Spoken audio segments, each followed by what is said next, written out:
Sarah had always been captivated by old things. Antique shops, dusty books, and forgotten photographs held a certain magic for her. So, when she discovered a new thrift store called Timeless Treasures on the edge of town, she couldn't resist exploring it. The shop promised a vast collection of vintage items, each with its own story. As Sarah entered, a bell above the door jingled, and the musty smell of aged paper and wood filled her nose. The store was dimly lit, with narrow aisles crammed with artifacts from various eras. The air was thick with nostalgia, and Sarah felt a thrill of excitement as she wandered through the labyrinth of items. Eventually, Sarah found herself in a corner filled with old photographs. She had a particular fondness for these frozen moments from the past. One photograph in particular caught her eye. It was a black and white image of a family standing in front of an old house. They were all smiling, except for one figure in the background, nearly obscured by shadows. Intrigued, Sarah picked up the photograph for a closer look. Her blood ran cold. The figure's head was upside down. Must be some kind of photo glitch, she thought, trying to shake off the unease creeping over her. But the more she studied the image, the more the figure's twisted grin unsettled her. Unable to ignore her curiosity, Sarah took the photo to the counter. The shopkeeper, an elderly man with a kindly face, looked up as she approached. "Excuse me," Sarah said. "Can you tell me anything about this photograph? Who is the family in it?" The shopkeeper squinted at the photo, his face growing somber. "Ah, that's the Wilson family," he said slowly. This was the last photo taken of them before they died. A shiver ran down Sarah's spine. How did they die? The shopkeeper's eyes grew distant. They all perished in a car crash on the same day the photo was taken. Some say it was an accident. Others whisper of something more sinister. But one detail is clear. Their bodies were found with their heads upside down. Sarah felt a chill settle in her stomach. Despite her growing unease, she bought the photo and hurried home, the shopkeeper's unsettling words echoing in her mind. Back at her house, Sarah's curiosity got the better of her. She decided to look up the Wilson family online. She found a news report detailing the tragic car crash. The report mentioned that the family had taken a photograph shortly before the accident. The photo was eerily similar to the one she had purchased, and it was noted that the family had all died with their heads upside down.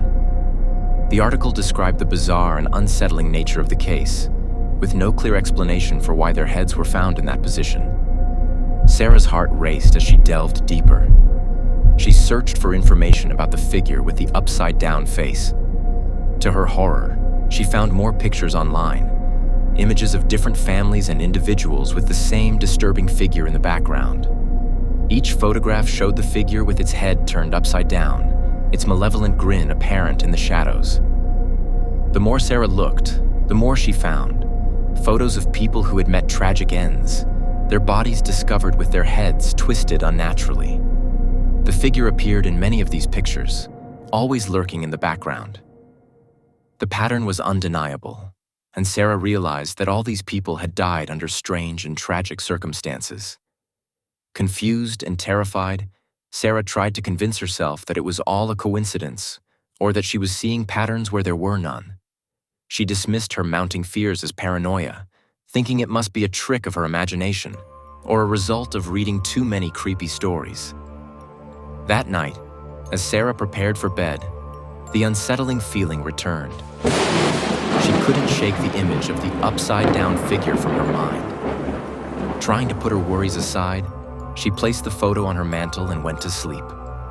Around midnight, Sarah was jolted awake by a strange sound, a faint whispering, like distant voices in conversation. Her heart pounded as she sat up in bed.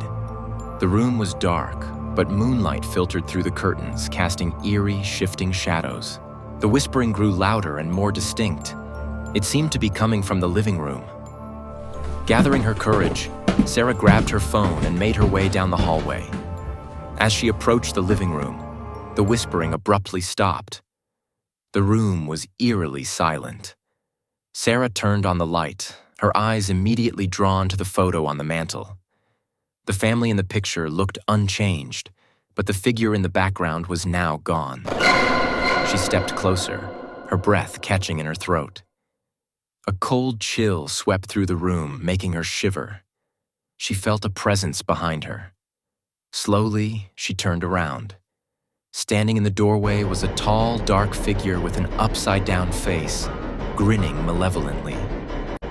Sarah's scream caught in her throat as the figure stepped forward, its movements unnervingly smooth and silent.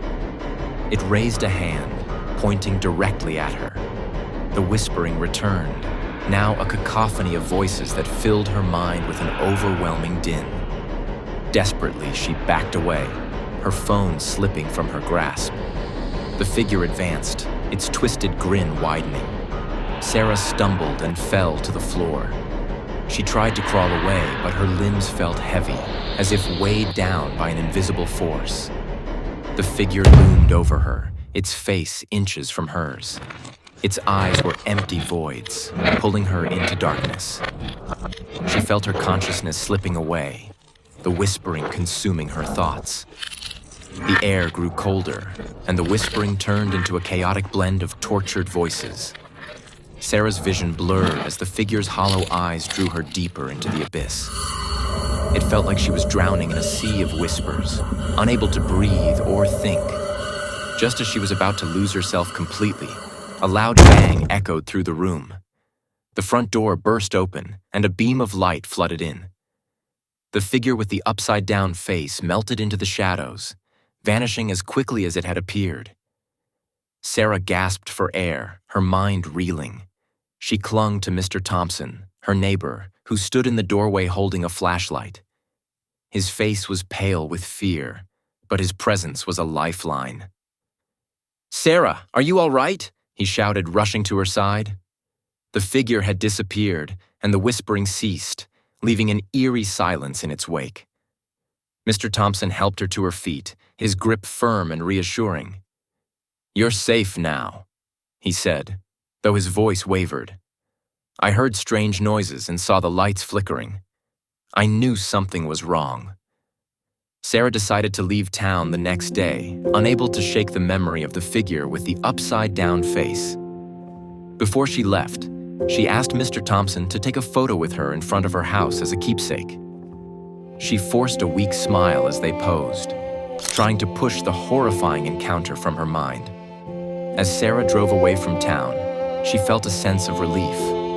She was finally putting distance between herself and the nightmare. Hours passed, and the countryside blurred by. She glanced at the photo on the passenger seat, hoping for some closure. Her blood ran cold. In the photo, standing right behind her and Mr. Thompson, was the figure with the upside-down face, grinning malevolently. Panic set in as Sarah's heart raced. The whispering returned, louder and more insistent. She felt the air grow colder, the voices filling her mind. Desperately, she tried to focus on the road, but the image of the twisted figure in the photo haunted her. In her terror, she lost control of the car. It swerved off the road and crashed violently into a tree. The impact threw her forward, and the world around her spun into chaos. The last thing she saw before everything went dark was the twisted, grinning face of the figure staring at her from the shattered photo on the passenger seat.